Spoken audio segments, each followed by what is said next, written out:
ओम नमः शिवाय। हर हर महादेव। आप सभी को चैत्र मास शनि अमावस्या की हार्दिक शुभकामनाएं। चैत्र अमावस्या जब शनिवार के दिन आती है तो इसका महत्व और भी अधिक बढ़ जाता है। इसे शनि अमावस्या भी कहा जाता है।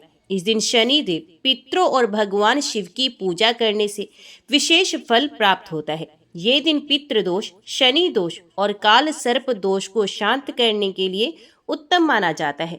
ये दिन पूर्वजों की आत्मा की शांति के लिए बहुत महत्वपूर्ण है। इस दिन पिंडदान और तर्पण करने से पितृ दोष शांत होता है। जिन लोगों की कुंडली में शनि की साढ़े सती, ढैया या महादशा चल रही होती है, उनके लिए यह दिन अत्यंत शुभ होता है। शनिदेव की पूजा करने से कष्टों से मुक्ति मिलती है। इस दिन नागों की पूजा और शिवजी का रुद्र अभिषेक करने से काल सर्प दोष का प्रभाव कम होता है। इस दिन गंगा, यमुना या किसी भी पवित्र नदी में स्नान करने और दान करने से अक्षय पुण्य की प्राप्ति होती है। इस दिन हनुमान जी और शनिदेव की पूजा करने से जीवन में आ रही बाधाएं और कष्ट दूर हो जाती हैं। इस दिन गंगा जल से तर्पण करके पितरों को प्रसन्न करें। शनि मंदिर में जाकर तिल का तेल चढ़ाएं और शनि चालीसा का पाठ भी करें। हनुमान चालीसा का पाठ करें या फिर बजरंग बली को चोला चढ़ाएं। शिवलिंग पर जल, दूध, गंगा जल और बेल पत्र अर्पित आप कर सकते हैं। काले तिल, काले कपड़े, उड़द की दाल और सरसों का तेल आप इस दिन कर सकते हैं।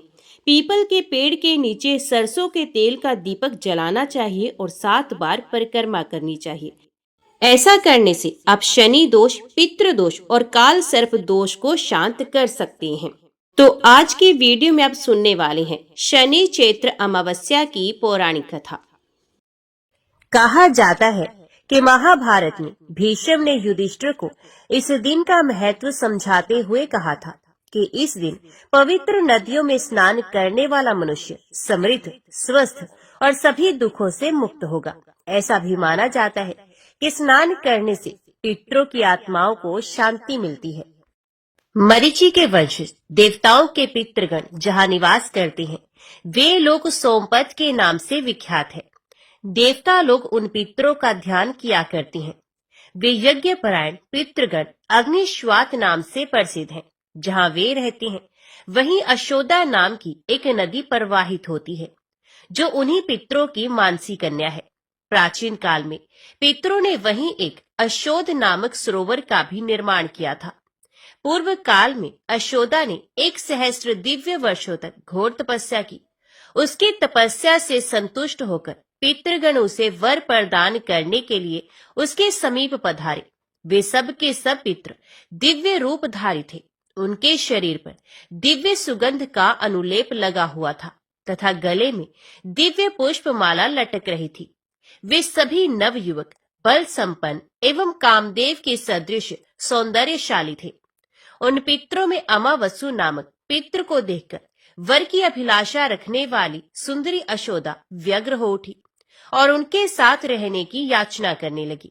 इस मानसिक कदाचार के कारण सुंदरी अशोदा योग से भ्रष्ट हो गई और उसके परिणाम स्वरूप वे स्वर्गलोक से भूतल पर गिर पड़ी। उसने पहले कभी पृथ्वी का स्पर्श नहीं किया था। जिस तिथि को अमावसु ने अशोदा के साथ निवास करने की अनिच्छा प्रकट की, वे तिथि उनके धैर्य के प्रभाव से लोगों द्वारा अमावस्या नाम से प्रसिद्ध हुई। इसी कारण ये तिथि पितरों को परम प्रिय है। इस तिथि में किया हुआ श्राद्ध आदि कार्य अक्षय फलदायक होता है। इस प्रकार तपस्या के नष्ट हो जाने से अशोदा लज्जित हो गई। वे अत्यंत दीन होकर नीचे मुख किए हुए देवपुर में उन्हें अपनी प्रसिद्धि के लिए पितरों से प्रार्थना करने लगी। तब रोती हुई उस तपस्विनी को पितरों ने सांत्वना दी। वे महाभाग पितर भावी देव कार्य का विचार कर प्रसन्नता एवं मंगल से परिपूर्ण वाणी द्वारा उससे इस प्रकार बोले, हे देवी, बुद्धिमान लोग स्वर्गलोक में दिव्य शरीर द्वारा जो कुछ शुभाशुभ कर्म करते हैं, वे उसी शरीर से उन कर्मों के फल का उपभोग भी करते हैं, क्योंकि देव योनि में कर्म तुरंत फलदायक हो जाते हैं। उसके विपरीत मानव योनि में मृत्यु के पश्चात जन्मांतर में कर्मफल भोगना पड़ता है। इसलिए पुत्री, तो मृत्यु के पश्चात जन्मांतर में अपनी तपस्या का पूर्ण फल प्राप्त करोगी। 28वें द्वापर में तुम मत्स्य योनि में उत्पन्न होगी। पितृकुल का व्यतिक्रमण करने के कारण तुम्हें इस कष्टदायक योनि की प्राप्ति होगी। पुण्य उस योनि से मुक्त होकर तुम राजा वसु की कन्या हो जाओगी। कन्या होने पर तुम अपने दुर्लभ लोकों को अवश्य प्राप्त करोगी।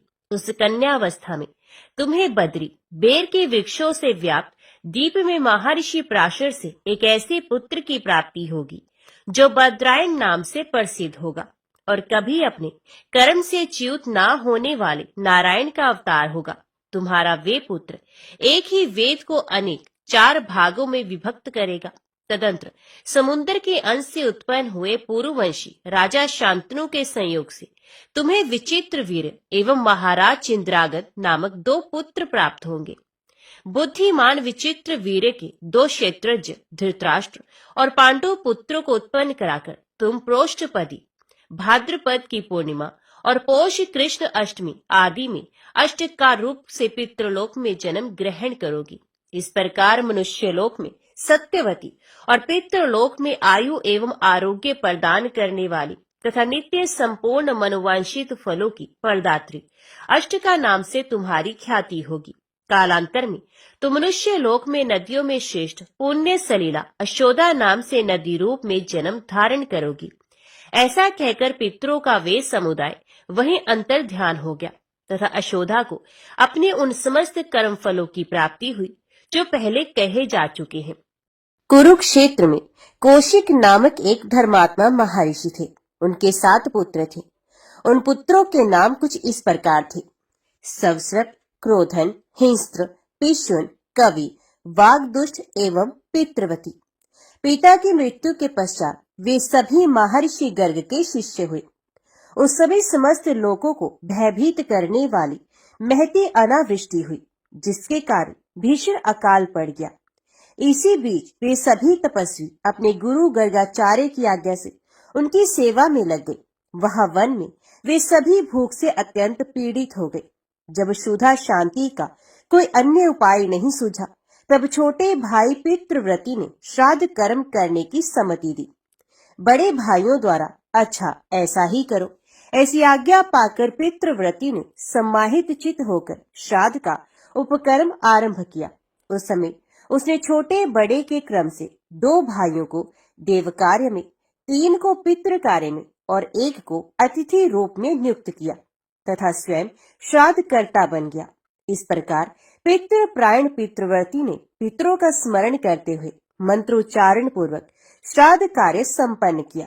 काल कर्म के अनुसार मृत्यु के उपरांत श्राद्ध वैगुण्य रूप कर्म दोष से वे भी सभी दासपुर मंदसौर नामक नगर में बहेलिया होकर उत्पन्न हुए। किंतु पितृ स्नेह श्राद्ध कृत्य से भावित होने के कारण उन्हें पूर्व जन्म के वृतांतों का स्मरण बना रहा। पूर्व जन्म के कर्मों के परिणाम स्वरूप विक्रूर कर्मी बहेलियों के घर में पैदा तो हुए, परंतु पितरों के ही महात्म्य से वे सभी जाति स्मर पूर्व जन्म के वृतांतों के ज्ञाता भी बने रहे। उन्हें श्राद्ध कर्म के फल से वैराग्य उत्पन्न हो जाने के कारण उन सभी ने अनशन करके अपने अपने उस शरीर का त्याग कर दिया। तदंतर वे 7 कालंजर पर्वत पर भगवान नीलकंठ के समक्ष मृग योनि में उत्पन्न हुए। वहां भी पितरों के स्नेह से अनुभावित होने के कारण वे जाति स्मर बने ही रहे। उस योनि में भी ज्ञान और वैराग्य उत्पन्न हो जाने के कारण उन लोगों ने तीर्थ स्नान में अनशन करके लोगों के देखते देखते धर्म पूर्वक प्राणों का उत्सर्ग कर दिया। तत्पश्चात उन 7 योग अभ्यासी जनों ने मानसरोवर में चक्रवाक की योनि में जन्म धारण किया। अब आप लोग नाम एवं कर्म अनुसार उन सभी का वृत्तांत श्रवण कीजिए। इस योनि में उनके नाम है सुमना, कुमुद, शुद्ध, शीघ्रदर्शी, सुनेत्रक, सुनेत्र और अंशुमान। ये 7 योग के पारदर्शी थे। इनमें से अल्प बुद्धि वाले 3 तो योग से भ्रष्ट हो गए और इधर उधर भ्रमण करने लगे। उसी समय एक पांचाल वंशी नरेश, जो महान बल और पराक्रम से संपन्न था तथा जिसके पास अधिक से अधिक सेना और वाहन थे, अपने क्रीड़ा उद्यान में स्त्रियों के साथ अनेकाविध हाव भाव से क्रीड़ा कर रहा था। उस शोभाशाली राजा को देखकर उन जल पक्षियों में से एक को, जो पितृ भक्त श्राद्ध करता पितृव्रती नामक ब्राह्मण था, उसके मन में राज्य प्राप्ति की आकांक्षा उत्पन्न हो गई। इसी प्रकार दूसरे दोनों ने राजा के 2 मंत्रियों को प्रचुर सेना और वाहनों से युक्त देखकर इस मृत्यु लोक में मंत्री पद प्राप्त करने की इच्छा व्यक्त की। उनमें जो 4 निष्काम थे, वे सभी श्रेष्ठ ब्राह्मण कुल में पैदा हुए। उन तीनों में से पहला राजा विभ्राज के पुत्र रूप में ब्रह्मदत्त नाम से विख्यात हुआ तथा अन्य 2 कंडरीक और सुबालक नाम से मंत्री के पुत्र हुए। राजा विभ्राज की मृत्यु के उपरांत विद्वान पुरोहित ने ब्रह्मदत्त को राज्य पर अभिषिक्त कर दिया। वे पांचाल नरेश ब्रह्मदत्त प्रबल पराक्रमी, सभी शास्त्रों में प्रवीण, योगज्ञ और सभी जंतुओं की बोली का ज्ञाता था। देवल की सुंदरी कन्या, जो सनती नाम से विख्यात थी, राजा ब्रह्मदत्त की पत्नी हुई। वे ब्रह्मवादिनी थी। उस पत्नी के साथ रहकर राजकुमार ब्रह्मदत्त राज्य भार संभालने लगा। एक बार राजा ब्रह्मदत्त अपनी पत्नी सनती के साथ भ्रमण करने के लिए उद्यान में गया। वहां उसने काम कलह से व्याकुल एक कीट दंपत्ति चींटा चींटी को देखा। वह कीट, जिसका शरीर कामदेव के बाणों से संतप्त हो उठा था, चारों ओर से चींटी से अनुनय विनय करता हुआ गदगद वाणी में बोला, प्रिय, इस जगत में तुम्हारे समान सुंदरी स्त्री कहीं कोई भी नहीं है। तुम्हारा कट प्रदेश पतला और जंघे मोटे हैं। तुम स्तनों के भारी भार से विनम्र होकर चलने वाली, स्वर्ण के समान गौर वर्णा, सुंदर कमर वाली, मृदु भाषणी, मनोहर हास्य से युक्त, भली भांति लक्ष्य को भेदन करने वाले नेत्रों और जीभ से संवेद तथा गुड़ और शक्कर की प्रेमी हो। तुम मेरे भोजन कर लेने के पश्चात भोजन करती हो तथा मेरे स्नान कर लेने पर स्नान करती हो। इसी प्रकार मेरे परदेश चले जाने पर तुम दीन हो जाती हो और क्रुद्ध होने पर भयभीत हो उठती हो। कल्याणी, बताओ तो सही, तुम किस कारण क्रोध से मुंह फुलाए बैठी हो? तब क्रोध से भरी हुई चींटी उस कीट से बोली, शठ, तुम क्या मुझसे व्यर्थ बकवाद कर रहे हो? अरे धूर्त, अभी कल ही तुमने मेरा परित्याग करके लड्डू का चूर्ण ले जाकर दूसरी चींटी को नहीं दिया है। तो चींटा बोला, वर वारिणी, तुम्हारे सदृश रूप रंग वाली होने के कारण मैंने भूल से दूसरी चींटी को लड्डू दे दिया था। भामिनी, तुम मेरे इस एक अपराध को क्षमा कर दो। सुव्रते, मैं पुनः कभी भी इस प्रकार का कार्य नहीं करूंगा। मैं सत्य की दुहाई देकर तुम्हारे चरण छूता हूँ। तुम मुझ विनीत पर प्रसन्न हो जाओ। इस प्रकार उस चींटे का कथन सुनकर वे चींटी प्रसन्न हो गई। इधर चक्रपाणी भगवान विष्णु की कृपा से समस्त प्राणियों की बोली का ज्ञाता होने के कारण ब्रह्मदत्त भी उस सारे वृत्तांत को जानकर विस्मय विमुग्ध हो गए। वे चारों चक्रवाक उसी ब्रह्मदत्त के नगर में एक वृद्ध ब्राह्मण के पुत्र रूप से उत्पन्न हुए थे। उस जन्म में भी वे ब्राह्मण पूर्वत जाति स्मर ही बने रहे। उस समय उनके धृतिमान, तत्वदर्शी, विद्याचंड और तपोत्सुक ये 4 नाम थे। वे कर्म अनुसार एक अत्यंत सुदृढ़, उस ब्राह्मण का नाम भी सुदृढ़ था, ब्राह्मण के पुत्र थे। बचपन में ही इन ब्राह्मणों की बुद्धि तपस्या की ओर प्रवृत्त हो गई। तब ये द्विज श्रेष्ठ पिता से प्रार्थना करते हुए बोले, पिताजी, हम लोग तपस्या करके परम सिद्धि प्राप्त करना चाहते हैं। उनके इस कथन को सुनकर महातपस्वी सुदृढ़ दीन वाणी में बोले, पुत्रो, ये कैसी बात कह रहे हो? मुझ दृढ़ बूढ़े पिता को छोड़कर तुम लोग वनवासी होना चाहते हो। भला मेरा परित्याग कर देने से तुम लोगों को कौन सा धर्म प्राप्त होगा तथा तुम्हारी क्या गति होगी? ये तो महान अधर्म है। ऐसा कहकर पिता ने उन्हें मना कर दिया। ये सुनकर उन पुत्रों ने कहा, तात, हम लोगों ने आपकी जीविका उपार्जन का प्रबंध कर लिया है। इसके अतिरिक्त आपको और क्या चाहिए, सो बताइए। यदि आप प्रातः काल राजा ब्रह्मदत्त के समक्ष जाकर आगे बताए जाने वाले श्लोक का पाठ कीजिएगा तो वे आपको प्रचुर धन संपत्ति एवं सहस्रों ग्राम प्रदान करेंगे। उस श्लोक का अर्थ यो है, जो कुरुक्षेत्र में श्रेष्ठ ब्राह्मण, दासपुर मंदसौर में व्यात, कालंचर पर्वत पर मृग और मान सरोवर में 7 चक्रवाक थे, वे सिद्ध होकर यहाँ निवास करते हैं। पिता से ऐसा कहकर वे सभी तपस्या करने के लिए वन में चले गए। इधर वृद्ध सुदृढ़ भी अपनी स्वार्थ सिद्धि के लिए राजभवन की ओर चल पड़े।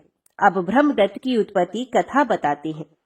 पूर्व काल में पांचाल देश के एक अणहु नामक नरेश हो गए हैं, जो विभ्राट के पुत्र थे। वे पुत्र प्राप्ति की कामना से कठोर व्रत में तत्पर होकर सामर्थ्यशाली एवं सर्वव्यापक देव देवेश्वर श्री नारायण श्री हरि की आराधना करने लगे। तत्पश्चात अधिक काल व्यतीत होने पर भगवान जनार्दन उनकी आराधना से प्रसन्न हुए और उनके समक्ष प्रकट होकर बोले, राजन, तुम्हारा कल्याण हो। अब तुम अपना मनोवांछित वरदान मांग लो। भगवान विष्णु के ऐसा कहने पर राजा ने उत्तम वर की याचना करते हुए कहा, देवेश, मुझे ऐसा पुत्र प्रदान कीजिए जो महान बल पराक्रम से संपन्न, संपूर्ण शास्त्रों का पारगामी विद्वान, धार्मिक, श्रेष्ठ योगी, संपूर्ण प्राणियों की बोली का ज्ञाता और योग अभ्यासी हो। भगवान, मुझे ऐसा ही औरस पुत्र प्रदान कीजिए। ये सुनकर विश्वात्मा परमेश्वर राजा से ऐसा ही हो यो कहकर समस्त देवताओं के देखते देखते वहां से अंतर ध्यान हो गए। तदंतर समय अनुसार वही प्रतापी ब्रह्मदत्त उस राजा अणहु का पुत्र हुआ, जो आगे चलकर संपूर्ण जीवों पर दयालु, समस्त प्राणियों में अमित बल संपन्न, संपूर्ण प्राणियों की भाषा का ज्ञाता और समस्त प्राणियों के राजाधिराज सम्राट हुआ। तत्पश्चात जहाँ वे कीट दंपत्ति बातें करते हुए स्थित थे, वहां पहुंचने पर चींटे की काम चेष्टा को देखकर योग आत्मा ब्रह्मदत्त को हंसी आ गई। राजा को हंसते देखकर महारानी सनती आश्चर्यचकित हो उठी और मन में किसी भावी अनर्थ की आशंका करके नरेश्वर ब्रह्मदत्त से प्रश्न कर बैठी। सनती ने पूछा, राजन, अकस्मात आपका ये अट्टहास किस लिए हुआ है? इस समय मैं आपको ये हंसी आई है, इस हास्य का कारण मैं नहीं समझ पा रही। तब राजकुमार ब्रह्मदत्त ने महारानी सनती से चींटे चींटे के उस सारे वार्तालाप को सुनाते हुए कहा, वरानने, इनके प्रेमालाप पूर्ण वचनों को सुनने से मुझे ऐसी हंसी आ गई। मेरी हंसी के विषय में कोई अन्य कारण नहीं है, परंतु रानी सनती ने राजा के उस कथन पर विश्वास नहीं किया और कहा, राजन, आपका ये कथन सरासर असत्य है। अभी अभी आपने मेरे ही किसी विषय को लेकर हास्य किया है, अतः मैं अब जीवन धारण नहीं करूंगी। भला देवताओं के अतिरिक्त मृत्यु लोक निवासी प्राणी चींटे चींटे की वार्तालाप को कैसे जान सकता है? इसलिए यहाँ आपने मेरी ही हंसी उड़ाई है, इसके अतिरिक्त और क्या हो सकता है? रानी की बात सुनकर निष्पाप राजा ब्रह्मदत्त कुछ उत्तर ना दे सके। फिर इस रहस्य को जानने की इच्छा से वे श्री हरि के समक्ष नियम पूर्वक आराधना करते हुए 7 रात तक बैठे रहे।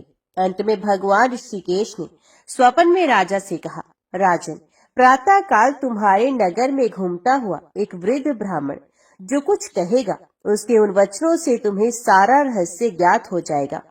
यो कहकर भगवान विष्णु अंतर ध्यान हो गए। तदंतर प्रातः काल जब राजा ब्रह्मदत्त अपनी पत्नी और दोनों मंत्रियों के साथ नगर से निकल रहे थे, उसी समय उन्होंने अपने समक्ष आते हुए उस वृद्ध ब्राह्मण को देखा, जो इस प्रकार कह रहा था, जो पहले कुरुक्षेत्र में श्रेष्ठ ब्राह्मण के रूप में, दासपुर में व्याध के रूप में, कालंचर पर्वत पर मृग योनि में और मान सरोवर में 7 चक्रवाक के रूप में उत्पन्न हुए थे, वे ही व्यक्ति अब सिद्ध होकर यहाँ निवास कर रहे हैं। ब्राह्मण की ऐसी बात सुनकर राजा शोकाकुल हो अपने दोनों मंत्रियों के साथ भूतल पर गिर पड़े। उस समय उन्हें जाति स्मर्तव पूर्व जन्म के वृत्तांतों के ज्ञातत्व की प्राप्ति हो गई। उन दोनों श्रेष्ठ मंत्रियों में एक भव्य सुबालक कामशास्त्र का परिणेता और संपूर्ण शास्त्रों का ज्ञाता था, जिस संसार में पांचाल नाम से विख्यात था। दूसरा कंड्रीक भी धर्मात्मा और वेद शास्त्र का प्रवर्तक था। वे दोनों भी उस समय राजा के अग्रभाग में शोकाविष्ट हो धराशायी हो गए और उन्हें भी जातीय समर्तव की प्राप्ति हुई। उस समय वे विलाप करते हुए कहने लगे, हाय, हम लोग लोलुप हो कर्म बंधन में फंसकर योग से पूर्णतः भ्रष्ट हो गए। इस तरह अनेकाविध विलाप करके वे तीनों योग के पारदर्शी विद्वान विस्मयाविष्ट हो बारंबार श्राद्ध के महात्म्य का अभिनंदन करने लगे।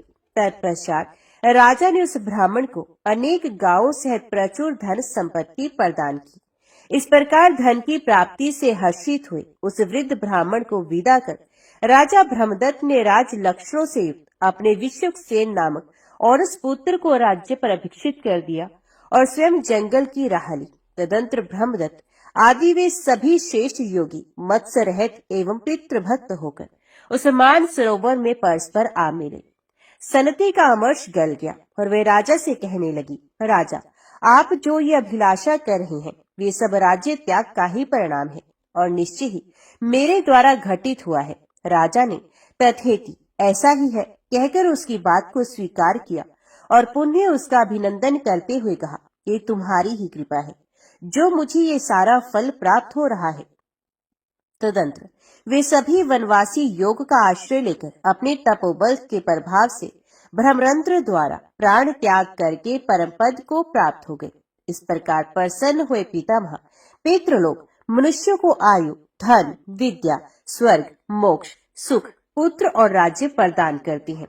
जो मनुष्य ब्रह्मदत्त के इस पितृ महात्म्य को ब्राह्मणों को सुनाता है या स्वयं श्रवण करता है अथवा पढ़ता है, वह 100 करोड़ कल्पों तक ब्रह्मलोक में प्रशंसित होता है। एक समय महामुनि मार्कंडेय जी राजा रोहिताश के यहाँ पधारे और यथा योग्य सत्कार ग्रहण करने के बाद उन्हें कथा सुनाने लगी। कथा के अंत में राजा रोहिताश्व ने कहा, भगवान, मैं श्राद्ध कल्प का यथार्थ रूप से श्रवण करना चाहता हूँ।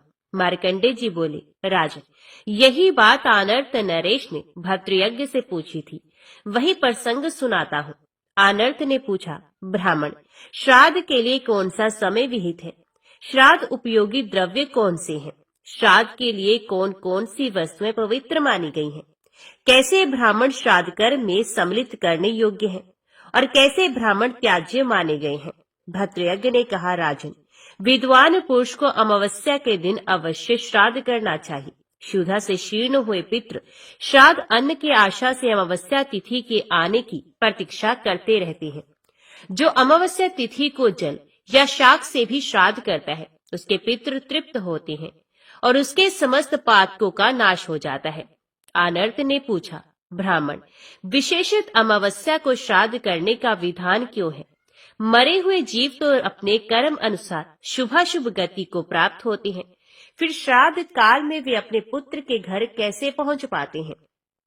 भद्रयज्ञ ने कहा, महाराज, जो लोग यहाँ मरते हैं उनमें से कितने ही इस लोक में जन्म ग्रहण करते हैं और कितने ही पुण्य आत्मा स्वर्गलोक में स्थित होती हैं और कितने ही पाप आत्मा जीव यमलोक के निवासी हो जाते हैं। कुछ जीव भोग अनुकूल शरीर धारण करके अपने किए हुए शुभ या अशुभ कर्म का उपभोग करती हैं। राजन, यमलोक या स्वर्गलोक में रहने वाले पितरों को भी तब तक भूख प्यास अधिक होती है जब तक कि वे माता या पिता से 3 पीढ़ी के अंतर्गत रहते हैं। जब तक वे श्राद्ध कर्ता पुरुष के मातामह, परमातामह या वृद्ध परमातामह एवं पिता, पितामह या परपितामह पद पर रहते हैं, तब तक श्राद्ध भाग ग्रहण करने के लिए उनमें भूख प्यास की अधिकता होती है। पितृलोक या देवलोक के पितृ तो श्राद्ध काल में सूक्ष्म शरीर से आकर श्राद्धीय ब्राह्मणों के शरीर में स्थित होकर श्राद्ध भाग ग्रहण करते हैं, परंतु जो पितृ कहीं शुभाशुभ भोग में स्थित हैं या जन्म ले चुके हैं, उनका भाग दिव्य पितृ आकर ग्रहण करते हैं और जीव जहाँ जिस शरीर में होता है वहाँ तद अनुकूल भोग की प्राप्ति कराकर उसे तृप्ति पहुँचाते हैं। ये दिव्य पितृ नित्य एवं सर्वज्ञ होती हैं। पितरों के उद्देश्य से सदा ही अन्न और जल का दान करते रहना चाहिए। जो नीच मानव पितरों के लिए अन्न और जल ना देकर आप ही भोजन करता या जल पीता है, वे पितरों का द्रोही है। उसके पितृ स्वर्ग में अन्न और जल नहीं पाते हैं, इसलिए शक्ति के अनुसार अन्न और जल उनके लिए अवश्य देने चाहिए। श्राद्ध द्वारा तृप्त किए हुए पितृ मनुष्य को मनोवांछित भोग प्रदान करते हैं। अनर्थ नरेश ने पूछा, ब्राह्मण, श्राद्ध के लिए और भी तो नाना प्रकार के पवित्रम काल है, फिर अमावस्या को ही विशेष रूप से श्राद्ध करने की बात क्यों कही गई है? भद्रयज्ञ ने कहा, महाराज, ये सत्य है कि श्राद्ध के योग्य और भी बहुत से समय हैं, मनवादी तिथि, युगादि तिथि, संक्रांति काल, व्यतिपात, गज छाया, चंद्र ग्रहण और सूर्य ग्रहण, इन सभी समयों में पितरों की तृप्ति के लिए श्राद्ध करना चाहिए। पुण्य तीर्थ, पुण्य मंदिर, श्राद्ध योग्य ब्राह्मण तथा श्राद्ध के योग्य उत्तम पदार्थ प्राप्त होने पर बुद्धिमान पुरुषों को बिना पर्व के भी श्राद्ध करना चाहिए। अमावस्या को जो विशेष रूप से श्राद्ध करने का आदेश दिया गया है, इसका कारण बताता हूँ। एकाग्रचित होकर सुनो। सूर्य की सहस्रों किरणों में जो सबसे प्रमुख है, उसी का नाम अमा है। उस अमा नामक प्रधान किरण के ही तेज से सूर्य देव तीनों लोकों को प्रकाशित करते हैं। उसी अमा में तिथि विशेष को चंद्रदेव निवास करते हैं, इसलिए उसका नाम अमावस्या है। यही कारण है कि अमावस्या प्रत्येक धर्म कार्य के लिए अक्षय फल देने वाली बताई गई है। श्राद्ध कर्म में तो इसका विशेष महत्व है ही। अग्निश्वात, बहिष्कृत, आजप्य, सोमप, रश्मिप, उपहोत, अयुंतुक, श्राद्धभुक तथा अन्नादिमुख, ये 9 दिव्य पितृ बताए गए हैं। आदित्य, वसु, रुद्र तथा दोनों अश्विनी कुमार भी केवल नांदीमुख पितरों को छोड़कर शेष सभी को तृप्त करते हैं। ये पितृगण ब्रह्मा जी के समान बताए गए हैं। अथ पद्म योनि ब्रह्मा जी उन्हें तृप्त करने के पश्चात सृष्टि कार्य आरंभ करते हैं। इनके सिवा दूसरे भी ऐसे मृत्यु पितर होते हैं जो स्वर्गलोक में निवास करते हैं। वे 2 प्रकार के देखे जाते हैं, एक तो सुखी और दूसरे दुखी। मृत्युलोक में रहने वाले वंशज जिनके लिए श्राद्ध करते और दान देते हैं, वे सभी वहां हर्ष में भरकर देवताओं के समान प्रसन्न होते हैं। जिनके लिए उनके वंशज कुछ भी दान नहीं करते, वे भूख प्यास से व्याकुल और दुखी देखे जाते हैं। एक समय की बात है, अग्निश्वात आदि सभी पितर देवराज इंद्र के पास गए। महाराज इंद्र ने उन्हें आया देख संपूर्ण देवताओं के साथ भक्ति पूर्वक उनका पूजन किया। इसके बाद जब वे देव दुर्लभ पितरलोक को जाने लगे, तब क्षुधा पिपासा से पीड़ित रहने वाले मृत्यु पितरों ने दिव्य स्त्रोत्रों से, पितृ सूक्त के मंत्रों से तथा पितरों को संतुष्ट करने वाले अन्यान्य वैदिक स्त्रोत्रों से उन सबकी स्तुति करके दीनतापूर्ण वचनों द्वारा उन्हें प्रसन्न किया। तब वे दिव्य पितर प्रसन्न होकर उनसे बोले, सुव्रतो, हम सब तुम लोगों पर प्रसन्न हैं, बोलो तुम क्या चाहते हो। मृत्यु पितर बोले, दिव्य पितृगण, हम मनुष्यों के पितर हैं। अपने कर्मों द्वारा मृत्युलोक से स्वर्गलोक में आकर देवताओं के साथ निवास करते हैं, परंतु यहाँ हमें अत्यंत भयंकर भूख और प्यास का कष्ट होता है। जान पड़ता है हम आग में जल रहे हैं। यहाँ के नंदन आदि वनों में बड़े सुंदर सुंदर वृक्ष हैं, सब में फल लगे हैं, परंतु उन फलों को जब हम हाथ में लेते हैं और यत्न पूर्वक जोर जोर से खींचते हैं, तो भी वे डाली से टूटकर अलग नहीं होते। प्यास से पीड़ित होकर यदि हम देव नदी गंगा का जल हाथ में उठाते हैं और पीते हैं, तब हमारे हाथ में उस जल का स्पर्श ही नहीं होता। इस स्वर्गलोक में कोई खाता पीता नहीं दिखाई देता, अथ यहाँ का निवास हमारे लिए अत्यंत भयंकर हो गया है। यहाँ जो देवता और ग्रह आदि हैं, ये सब विमान में बैठे हुए पर संचित दिखाई देते हैं। इन्हें भूख प्यास का कष्ट नहीं है, ये अनेक प्रकार के भोगों से संपन्न है। क्या हम सब लोग भी कभी ऐसे हो सकेंगे? भूख प्यास के कष्ट से रहित हो परम संतोष पा सकेंगे? दिव्य पितरों ने कहा, इंद्र आदि केवल दूसरे दूसरे कार्य में व्यग्र होकर जब हमारे लिए श्राद्ध नहीं करते, दान नहीं देते, तब हम लोगों की भी ऐसी ही कष्टपूर्ण दशा हो जाती है। उस समय हम वहां से आकर देवताओं से कहते हैं, प्रार्थना करते हैं। उसके बाद जब वे लोग श्राद्ध तर्पण द्वारा हमें तृप्त करते हैं, तब हमें तृप्ति प्राप्त होती है।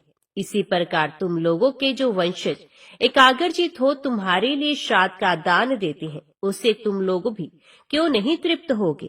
अब परमादि वंशज पितरों का तर्पण नहीं करते, तब उनके पितर स्वर्ग में रहने पर भी भूख प्यास से व्याकुल हो जाते हैं।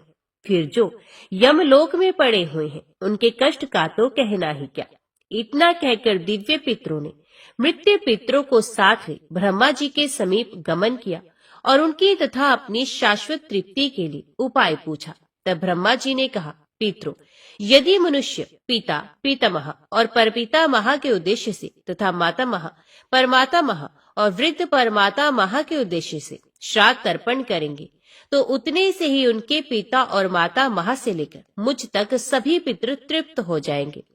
जिस अन्न से मनुष्य अपने पितरों की तुष्टि के लिए श्रेष्ठ ब्राह्मणों को तृप्त करेगा और उसी से भक्ति पूर्वक पितरों के निमित्त पिंडदान भी देगा, उससे तुम्हें सनातन तृप्ति प्राप्त होगी।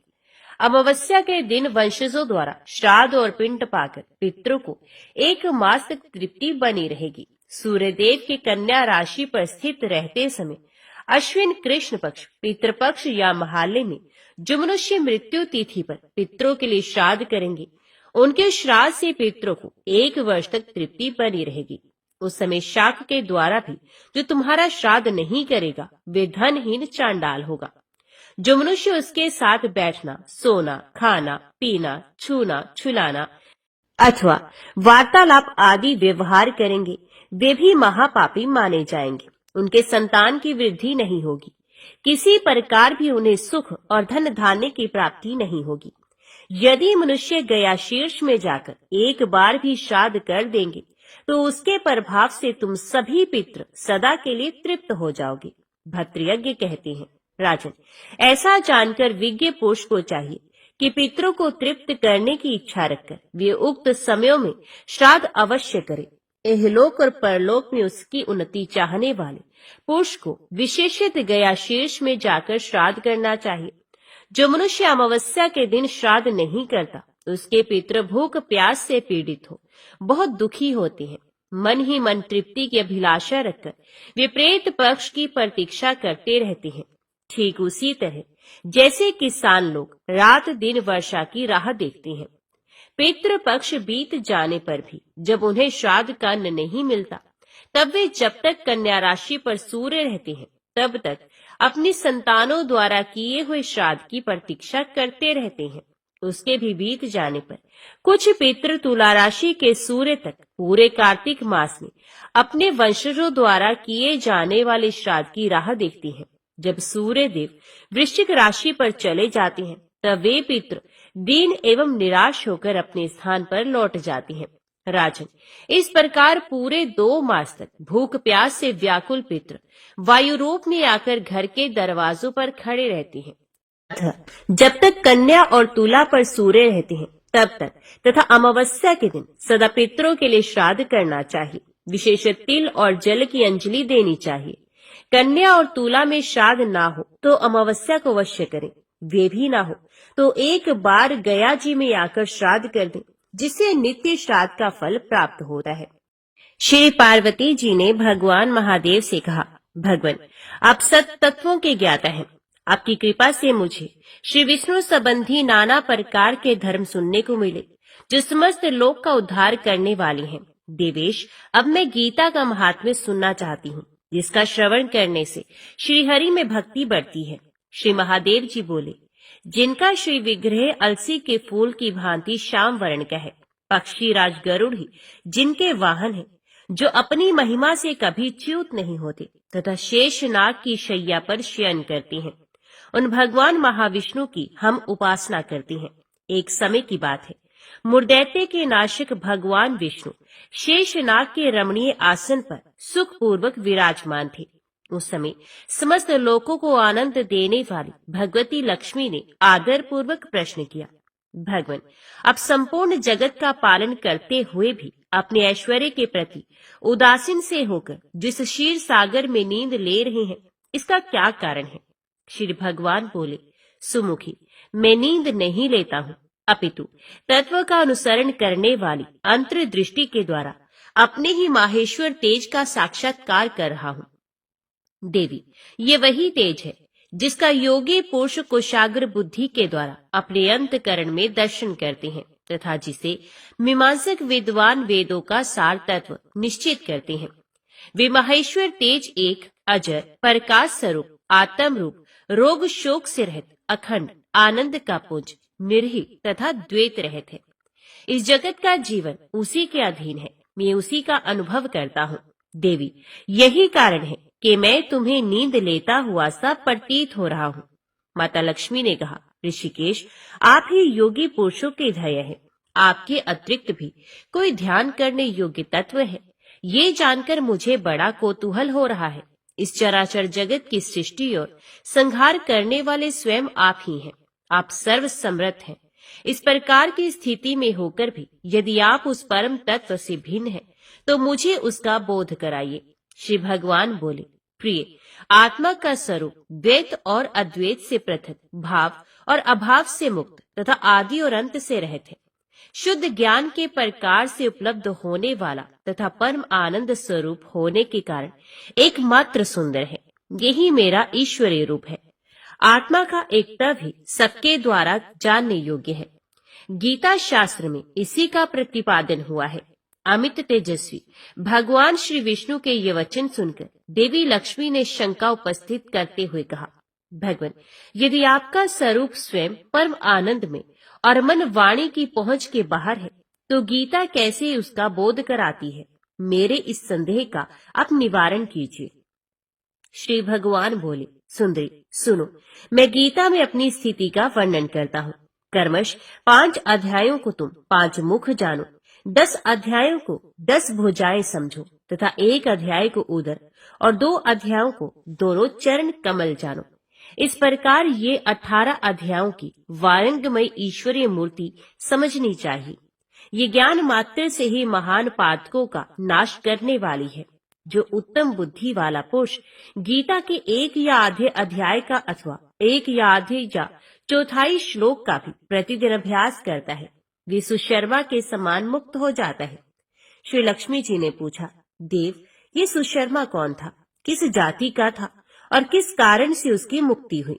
श्री भगवान बोले, प्रिय, सुशर्मा बड़ी खोटी बुद्धि का मनुष्य था, पापियों का तो वे शिरोमणि ही था। उसका जन्म वैदिक ज्ञान से शून्य एवं क्रूरतापूर्ण कर्म करने वाले ब्राह्मणों के कुल में हुआ था।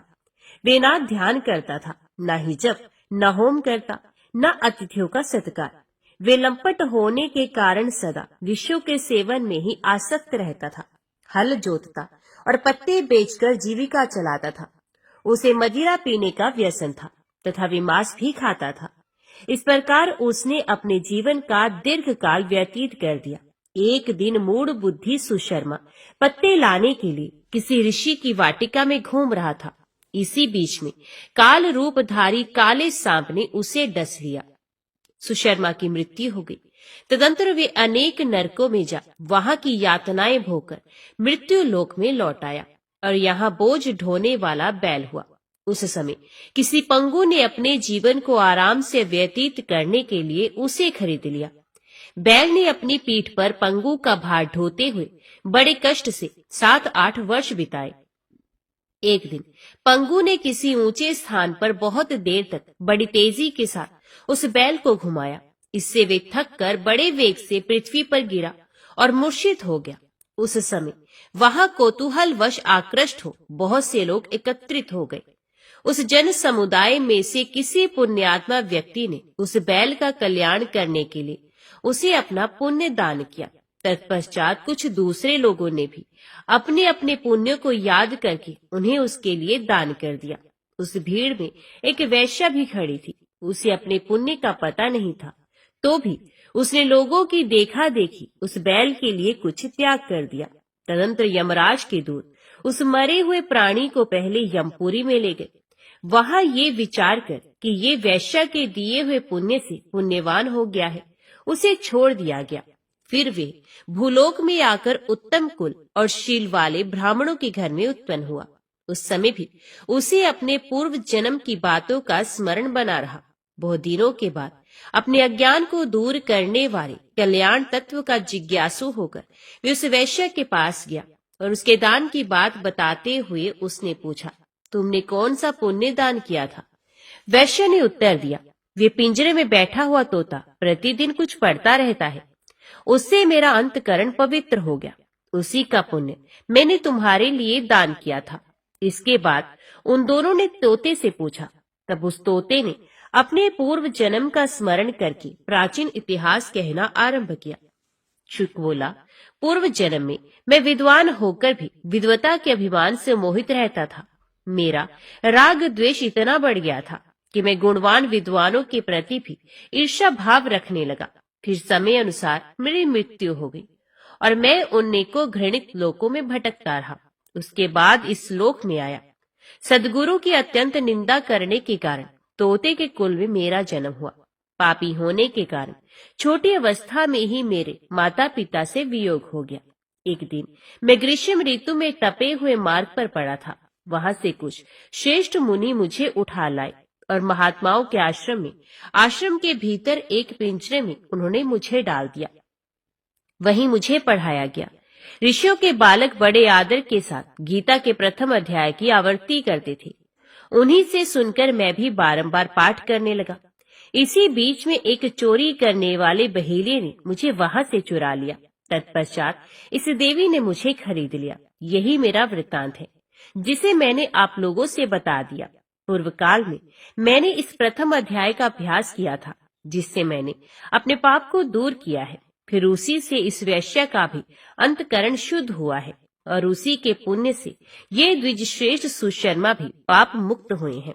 इस प्रकार परस्पर वार्तालाप और गीता के प्रथम अध्याय के महात्म्य की प्रशंसा करके वे तीनों निरंतर अपने अपने घर पर गीता का अभ्यास करने लगे। फिर ज्ञान प्राप्त करके वे मुक्त हो गए। इसलिए जो गीता के प्रथम अध्याय को पढ़ता, सुनता तथा अभ्यास करता है, उसे इस भवसागर को पार करने में कोई कठिनाई नहीं होती। लक्ष्मी, प्रथम अध्याय के महात्म्य का उत्तम उपाख्यान मैंने तुम्हें सुना दिया। अब अन्य अध्याय के महात्म्य श्रवण करो। दक्षिण दिशा में वेद वेता ब्राह्मणों के पुरंदरपुर नामक नगर में श्रीमान देव शर्मा नामक एक विद्वान ब्राह्मण रहते थे।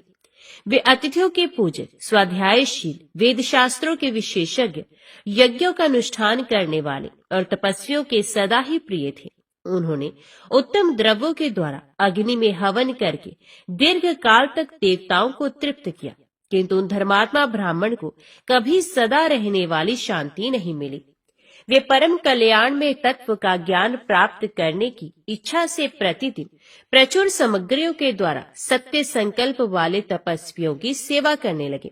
इस प्रकार शुभ आचरण करते हुए उन्हें बहुत समय बीत गया। तदंतर एक दिन पृथ्वी पर उनके समक्ष एक त्यागी महात्मा प्रकट हुए। वे पूर्ण अनुभवी, आकांक्षा रहित, नासिका के अग्रभाग पर दृष्टि रखने वाले तथा शांत चित्त थे।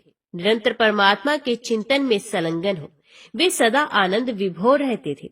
देव शर्मा ने उन नित्य संतुष्ट तपस्वी को शुद्ध भाव से प्रणाम किया और पूछा, महात्मन, मुझे शांतिमय स्थिति कैसे प्राप्त होगी? तब उन आत्मज्ञानी संत ने देव शर्मा को सोपुर ग्राम के निवासी मित्रवान का, जो बकरियों का चरवाहा था, परिचय दिया और कहा, वही तुम्हें उपदेश देगा। ये सुनकर देव शर्मा ने महात्मा के चरणों की वंदना की और समृद्धिशाली सोपुर ग्राम में पहुंचकर उसके उत्तर भाग में एक विशाल वन देखा। उसी वन में नदी के किनारे एक शिला पर मित्रवान बैठा था। उसके नेत्र आनंद तिरेक से निश्चल हो रहे थे। वे अपलक दृष्टि से देख रहा था। वे स्थान आपस का स्वाभाविक वैर छोड़कर एकत्रित हुए परस्पर विरोधी जंतुओं से घिरा था। वहां उद्यान में मंद मंद वायु चल रही थी। मृगों के झुंड शांत भाव से बैठे थे और मित्रवान दया से भरी हुई आनंदमयी मनोहारिणी दृष्टि से पृथ्वी पर मानो अमृत छिड़क रहा था। इस रूप में उसे देखकर देव शर्मा का मन प्रसन्न हो गया। वे उत्सुक होकर बड़ी विनय के साथ मित्रवान के पास गए। मित्रवान ने भी अपने मस्तक को किंचित निवाकर देव शर्मा का सत्कार किया। तदंतर विद्वान देव शर्मा अनन्य चित्त से मित्रवान के समीप गए और जब उनके ध्यान का समय समाप्त हो गया, उस समय उन्होंने अपने मन की बात पूछी। महाभाग, मैं आत्मा का ज्ञान प्राप्त करना चाहता हूँ। मेरे इस मनोरथ की पूर्ति के लिए मुझे किसी ऐसे उपाय का उपदेश कीजिए जिसके द्वारा सिद्धि प्राप्त हो चुकी हो। देव शर्मा की बात सुनकर मित्रवान ने एक क्षण तक कुछ विचार किया। उसके बाद इस प्रकार कहा, विद्वान, एक समय की बात है, मैं वन के भीतर बकरियों की रक्षा कर रहा था। इतने में ही एक भयंकर व्याघ्र पर मेरी दृष्टि पड़ी, जो मानो सबको ग्रस लेना चाहता था। मैं मृत्यु से डरता था, इसलिए व्याघ्र को आते देख बकरियों के झुंड को आगे करके वहां से भाग चला। किंतु एक बकरी तुरंत ही सारा भय छोड़कर नदी के किनारे उस व्याघ्र के पास बेरोक टोक चलेगी। फिर तो व्याघ्र भी द्वेष छोड़कर चुपचाप खड़ा हो गया। उसे इस अवस्था में देखकर बकरी बोली, व्याघ्र, तुम्हें तो अभिष्ट भोजन प्राप्त हुआ है, मेरे शरीर से मांस निकालकर प्रेम पूर्वक खाओ ना। तुम इतनी देर से खड़े क्यों हो? तुम्हारे मन में मुझे खाने का विचार क्यों नहीं हो रहा है? तो व्याघ्र बोला, बकरी, इस स्थान पर आते ही मेरे मन से द्वेष का भाव निकल गया, भूख प्यास भी मिट गई, इसलिए पास आने पर भी अब मैं तुझे खाना नहीं चाहता। व्याघ्र के योग कहने पर बकरी बोली, ना जाने मैं कैसे निर्भय हो गई, इसमें क्या कारण हो सकता है? यदि तुम जानते हो तो बताओ।